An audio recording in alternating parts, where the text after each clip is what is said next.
Hey guys, this is how I modify a prefabricated niche for each shower project. We're going to modify this so that we get full pieces of tile across the top and the bottom of the niche. I hate walking into a shower and seeing a cut around the top of the niche, like an L cut. I want everything to be very clean and very streamlined. So the first thing that we do is I want to figure out about how big I want my shower niche to be. In this case, I wanted it somewhere around 3 feet so that we can divvy that up into individual sections. So the first thing I do is dry lay a bunch of tile, and I space everything out properly just like this.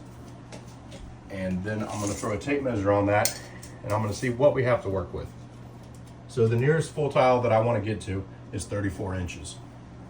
So the shower niche that I have is a 12 by 28. Obviously that's not big enough. So what we'll do here, I'll throw this tape on here, and I'm going to give myself a little extra room, and I'm going to overhang that bottom tile just by about 1/8 of an inch. Then I'm going to come up here to the top, and I'm going to take another piece of tile, right, because I'm going to have a piece there on the top of my niche. I'll lay that right there on that top row. And so the measurement that I want to get to is about 34 5/8 or 34 3/4. So remember, our shower niche is 28 inches. So the first thing I'll do is I'll cut that with a knife, split that right in half. Then I'll take another section of niche, and I'll figure out how much I need to extend that by. So in this case, it was 6 3/4 of an inch. I cut it both ways to give myself another section. So now what I can do is I'll put these together and I'll extend that. The next thing I'll do is I'll take a speed square and I'll mark the bottom of the niche right there in the center point. And I'll flip that around and I'll transfer that to the back. This will make this a lot easier to line it up on the wall where it needs to go. I always wait to cut in my niches until I have some wall tile up. It's a lot easier to measure off a hard point where we already have tile set, rather than try to do everything beforehand. So I have these first rows in here, and I figured out whereabouts I want the bottom of my niche to land. So I measured that out and got that measurement, and I transferred it up here. All right, so that's where that next row is going to land. So then we took a level and marked a level line. Here, this is the center point of my shower. These are my two grout joints here on either side. All right, so we take that bottom section of the niche here. Remember, we marked with the speed square our center point and the bottom of our niche there. So I'm going to put that mark directly here on my center line. The bottom of my niche here, remember, this is where that bottom tile is going to land. I'm going to drop that down by about 1/8 of an inch because I want to give us a little bit of room to play with in case we need that. So we'll throw that up here, put a level across to make sure we're level. And then we're going to take our 3 sections of niche and just stack these up together. Just like that. We'll push everything together nice. We'll throw a level on it to make sure it's level and plumb. I've still got my center point up here. You know, that's the center of the top section of my niche. I make sure that's lined up. And then I just take a Sharpie and trace around. And what that'll give us is this square right here. That's the section of curdy board that needs to be removed. So we'll just take our razor knife and we're just going to follow my template here.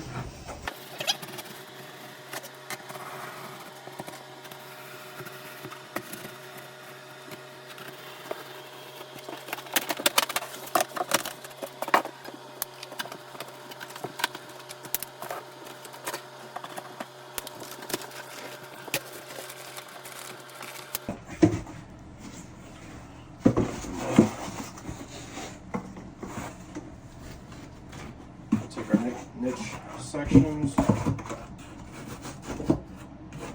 put those in place.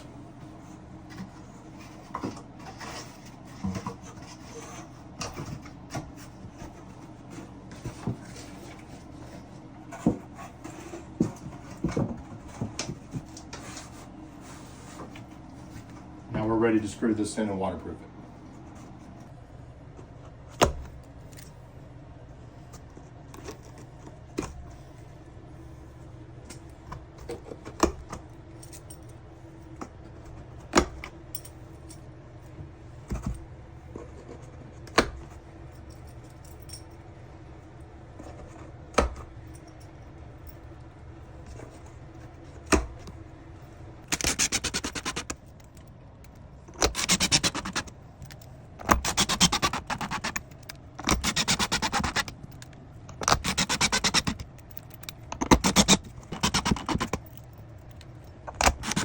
When it's just secured, we have our screws and washers in place, and now it's time to waterproof it. So one way we can do that is take our Curdy band and run a couple different pieces of banding just like that. You know, for Schluter, for Curdy, we need 2 inches of overlap in any direction to waterproof it. Now we can do that and that would work just fine, but if we do, we're gonna have multiple sections that are overlapping each other and we're gonna have a lot of build out here. So what I do to negate that is instead, I'll cut one large piece of Curdy. So I measured out here, we only need 2 inches of overlap, but I'm always extra cautious, so I always do 3. So I measured that out. We're gonna stick this whole piece over here and waterproof it in one go.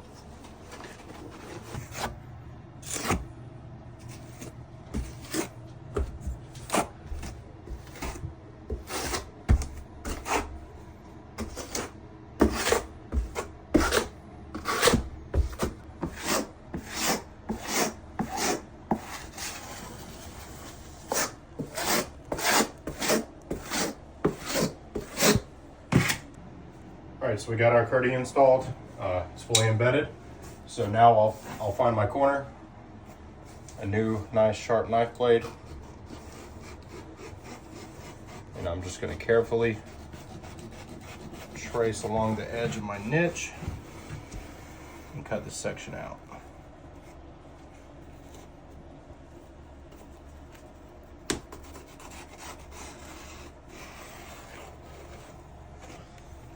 All right, so for our middle section, what I'll usually do is take some Curdy band pieces and I'll wrap those. But in this case, for the section that I had to waterproof, the cutout section that I cut out in the middle here is big enough.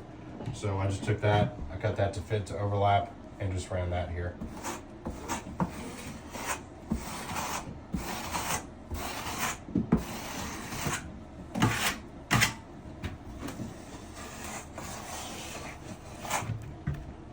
Fully waterproofed and ready for tile. Doing it this way obviously takes more time and effort than had I just taken that prefab niche and thrown it in the wall and tiled around it. But it is worth it in my opinion to be able to get a nice layout, have full tiles across the top and bottom, and it's just the Renegade style.